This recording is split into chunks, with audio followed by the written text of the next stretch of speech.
Chairman Smith, Ranking Member Johnson, members of the committee, I'm certainly happy to be here with you today to discuss the civilian science and technology components of the President's fiscal year 2014 budget.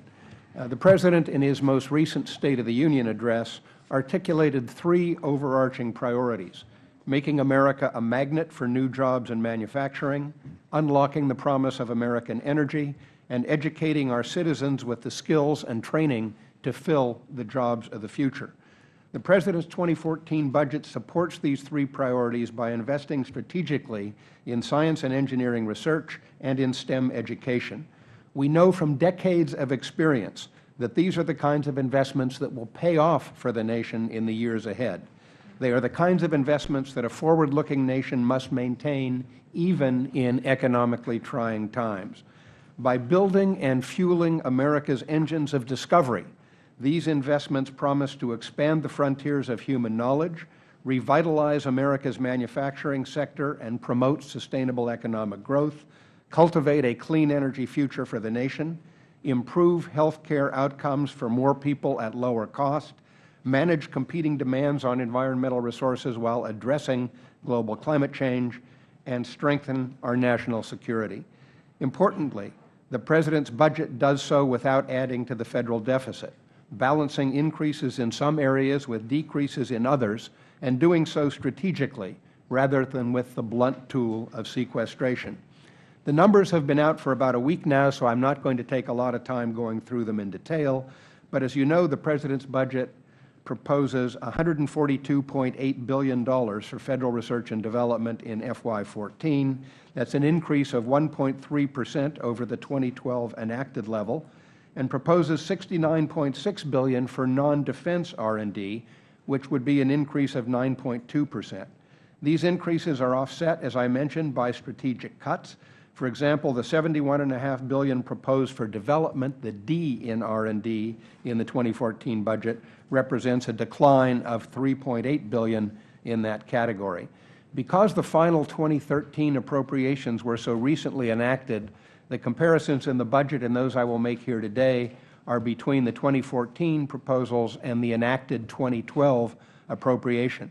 And I use current dollars, not adjusted for inflation. If you want to adjust them for inflation, the estimate for inflation between 2012 and 2014 is estimated to be 4.0%. Among the particular highlights of the budget, it provides targeted support for three agencies repeatedly identified as especially important to the nation's continued scientific and economic leadership: the National Science Foundation, the Department of Energy's Office of Science, and the National Institute of Standards and Technology Laboratories. The increase there is 8.0% for those three combined. They total $13.5 billion. The budget provides $17.7 billion to NASA, including funds for the continued development of the Space Launch System and the Orion Multipurpose Crew Vehicle to enable human exploration missions to new destinations, including an exciting mission in the planning stages that would bring an asteroid within range for a human visit. Within the Department of Energy, the budget proposes an energy security trust to support research into transportation technologies to shift our cars and trucks off oil and insulate American families from volatile gasoline prices. And it provides $379 million for the Advanced Research Projects Agency Energy, or ARPA-E, to support transformational discoveries and accelerate development of clean energy technology. The budget also supports several high-priority interagency science and technology initiatives, including the Networking and Information Technology R&D Program, the National Nanotechnology Initiative, and the U.S. Global Change Research Program, as mentioned by the Chairman. Finally, the budget proposes $3.1 billion for STEM education programs. That's a 6.7% increase. And it would reorganize the welter of small STEM ed programs spread across the mission agencies into about half the current number to improve focus, coordination, and evaluation. In closing, let me emphasize the long-standing bipartisan cooperation that has characterized the Federal Government's work to maintain America's global leadership position in science, technology, and innovation over many administrations.